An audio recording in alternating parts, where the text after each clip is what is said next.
இப்போ பொன்னியின் செல்வன்ல கூட வந்து அந்த ஆப்பர்ச்சுனிட்டி மிஸ் அவுட் ஆயிடுச்சே, அது ஒரு பக்கம் வருத்தம் இருந்தாலும் அது எதனால மிஸ் அவுட் ஆச்சுன்னு ஏதாவது இல்லை ரீசன்? மேபி லைக் கேரக்டர் என்னோட லுக்ஸ் டிமாண்ட் பண்ணாமல் இருந்திருக்கலாம். பட் ஆடிஷன் போனேன், they said I am doing it, but அதுக்கப்புறம் கால் வரல. அதனால அது எந்த கேரக்டர்னு ஏதாவது? ஆடிஷன் பண்ணது வந்து it is one Manimekalai character ஒன்று கொடுத்தாங்க. அது ஆடிஷன் எடுத்தாங்க. ஐ டோன்ட் திங்க் படத்துல மணிமேகலைன்னு ஒரு கதாபாத்திரம் இருந்ததா? இல்ல மேபி ஆடிஷனுக்காக கொடுத்துருந்துருக்கலாம். அது அப்படியே நல்லா உருண்டு பரண்டு நடிச்சேன். They said okay you are in ஃபிலிம்னு. பட் எனக்கு தெரியல, அதுக்கப்புறம் கால் வரல. ஆமா.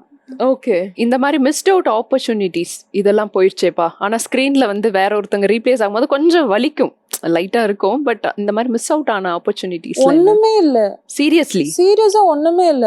நான் ஆடிஷன் பண்ணது மணிமேகலைக்கு பொன்னியின் செல்வம்ல. ஆனா அப்படி ஒரு கேரக்டரே இல்லையே அதுல. அப்புறம் மிஸ் அவுட் ஆன ரோல்ஸ்னு ஒண்ணுமே இல்ல.